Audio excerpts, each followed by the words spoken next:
pemerintah harus menetapkan sistem penjatahan air minum yang ketat. Saat itu jumlah air yang diperoleh berbeda-beda tergantung statusnya. Warga kartu merah mendapat air minum 400 ml per hari. Lalu warga kartu biru mendapat 1 liter per hari. Dan paling tinggi tingkat kartu emas menyediakan pasokan tak terbatas. Dokter wanita bernama Song Zian ini adalah salah satu pemegang kartu emas. Dia dulunya memiliki gelar doktor di bidang astrobiologi. Tetapi entah kenapa dia sekarang mempelajari perilaku hewan.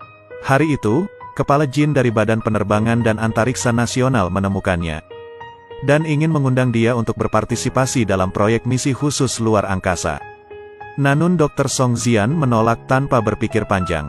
Tapi ketika kepala bagian Jin mengatakan dia akan pergi ke pangkalan Bohai, dia langsung berubah pikiran. Ternyata saudara perempuan Dr. Song Zian adalah kepala ilmuwan pangkalan Bohai. Dan juga tewas dalam kecelakaan itu karena dari saudara perempuannya. Saat ini dia baru saja mendapat kartu emas dengan air tak terbatas. Lalu untuk mengetahui penyebab kematian saudara perempuannya, seketika dia berubah pikiran. Karena misi utama pendaratan di bulan ini adalah untuk mengambil sampel penting yang tertinggal. Saat itu dia tinggal di bulan hanya 24 jam. Ketika Dr. Song menanyakan zat apa sampel itu, saat itu Direktur Penerbangan mengatakan bahwa datanya hilang karena kecelakaan itu, jadi mereka tidak tahu apa itu. Tetapi mereka hanya tahu bahwa sampel itu disimpan di dalam kapsul dan disimpan pada suhu yang sangat rendah. Jika suhu tidak normal atau permukaan rusak, itu memerlukan perhatian khusus. Ketika Kapten Kong yang memimpin misi ini, dia mengatakan ini adalah misi biasa. Jadi ikuti saja proses pengambilan sampelnya. Lalu setelah pertemuan, akan dikirim dokter untuk menanyai Kapten Kong. Kemungkinannya semua anggota tim akan menyelesaikan misi hidup-hidup kurang dari 10%. Karena terlalu banyak faktor yang tidak pasti mempengaruhi misi ini.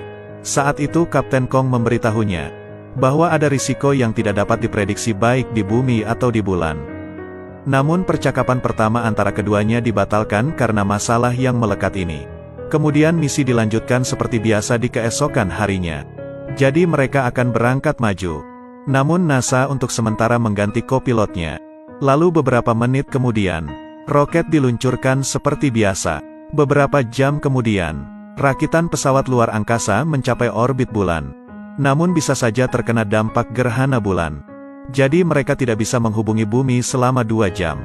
Dan hanya bisa menunggu komunikasi pulih sebelum mendarat di bulan. Namun tak lama kemudian, pesawat luar angkasa yang mendarat mulai bergetar hebat, sehingga menyebabkan mekanisme penghubung sewaktu-waktu terancam lepas.